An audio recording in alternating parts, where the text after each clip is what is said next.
first tell us about the beginnings of public education and how unique it was, and really what the impetus was for public education. And it had different phases, I guess, where it would expand. What drove those, and then ultimately why you had to start there? Yeah, that's such a great question to start with. So, I'm a historian who does primarily late 20th century. And when I undertook this book, I was trying to understand how it was that Americans think about education over time, because I think there's something really important how Americans think about it recently and what we expect it to do, and how that's led to some disastrous political consequences. And I'm sure we'll get into that. But to answer that question, I had to go all the way back to the nation's founding and think about what it was that Americans at the nation's founding expected the education system to do.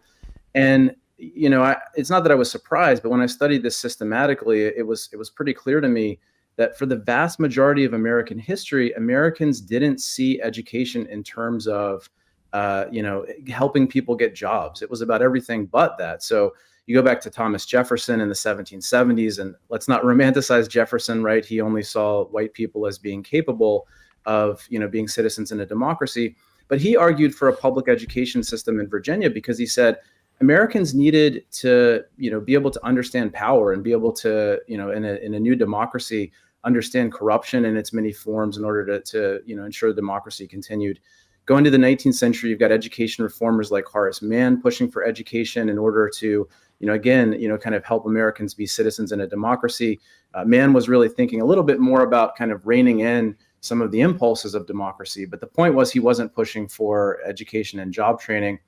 And then, you can take this into, after the Civil War, when freedmen and freedwomen during the Reconstruction era in the South were pushing for public education, but again, not because of its connection to job skills, but because they wanted to see, they understood full equality of citizenship as connected to education and being good citizens. And you can go into the 20th century, right? I mean, some of your listeners might be familiar with this presidential commission in the 1940s called the Truman Commission, which was obviously convened by President Truman. The Truman Commission is a fascinating thing to read because this commission essentially argued for 2 years of tuition-free higher education, but not because Americans needed job skills, because in the context of an increasingly complex world, Americans needed to be trained as citizens. They needed to be able to think broadly and understand that context. So it's only very recently, comparatively speaking, relatively speaking, that Americans have, seen education primarily in terms of job training. And what I find fascinating about that sort of, brief history of the promotion of education as a tied to the sort of civic knowledge and the, as people as citizens within, is that it crosses over different sort of periods in terms of technology and industry. I mean, look, to become educated, in Jefferson's time, the idea of it being a vocational investment would be absurd, right? I mean, you go and you an apprentice. There's not, and I think that's arguable, well into the late 19th century.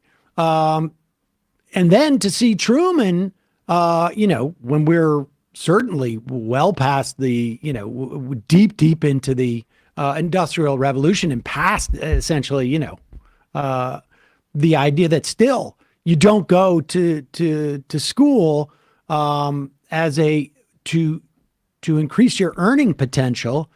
You go because there's an inherent value to society to have educated citizens.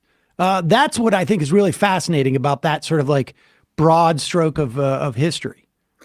Yeah, Sam, and that's such an important point because if you kind of take the flip side to that, which is how is it that Americans thought about economic opportunity and economic security? And the way they thought about it, especially in the context of the Industrial Revolution and more working people effectively losing their economic independence, right? Having to work for wages in the marketplace, and really having their economic fortunes dictated by increasingly wealthy employers, is the primary means that working people used to fight for a better future. It wasn't to argue to their kids to go out and get a good education. It was, let's organize unions. It's, let's push for minimum wage laws and maximum hour laws and child labor protections, which up until very recently I thought was kind of a settled question in this country, but apparently it's not. But and then that all culminates in the 1930s with the New Deal, where you have the institutionalization of many of these calls from working people. Things like the Wagner Act, which enshrined workers' rights to organize and collectively bargain and go on strike, which people at the time called labor's Magna Carta. Social Security, and then in the 1940s, in the context of World War II, FDR even calls for an economic Bill of Rights, a second Bill of Rights, kind of crystallizing a lot of these things that working people had been pushing for. It was deeply popular, and that really framed the conversation in American politics for the next, after World War II, for the next 30 or 40 years. And I think to a large extent, Americans have forgotten that. I don't want to romanticize that era by any means. I mean, we know that there's a lot of racial inequality that continues to exist, which is why the civil rights movement is there. It's a kind of breadwinner model that disadvantages women in the labor markets.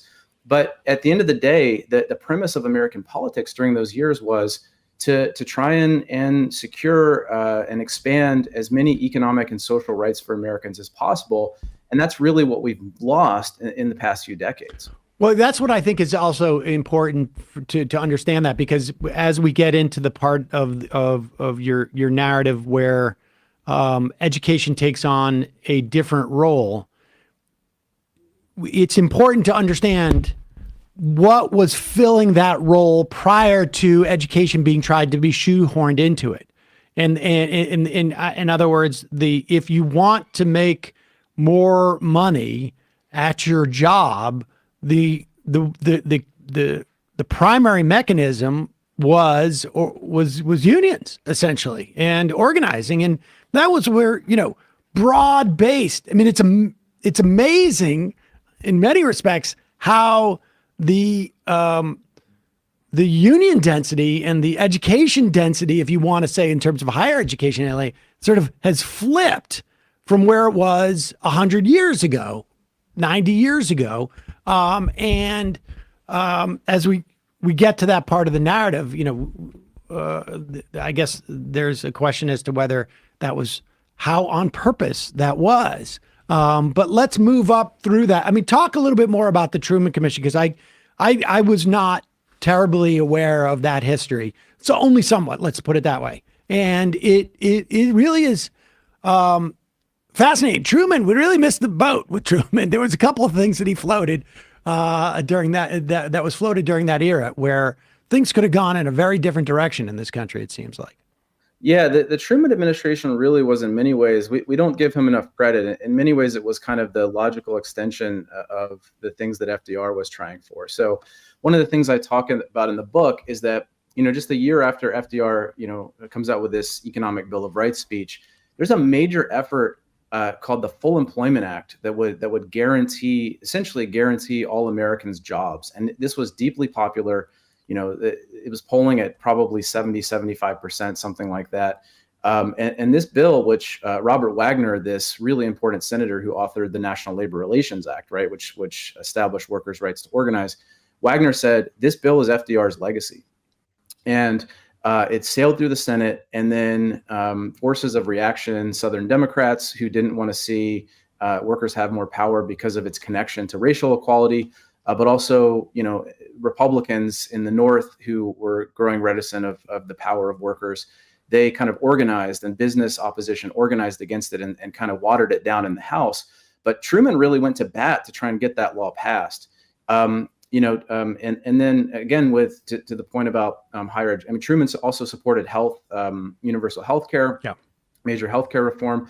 And then with higher education, with these presidential commissions, you have to think about the people that, that are appointed to these commissions, right? Because obviously they're doing the actual work.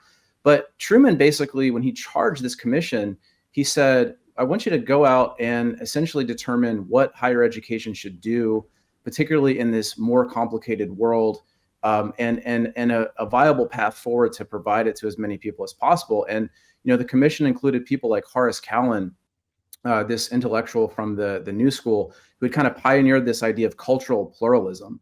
That the way American society should exist is that the Americans and all their sort of diversity, should sort of work together to develop a common path forward.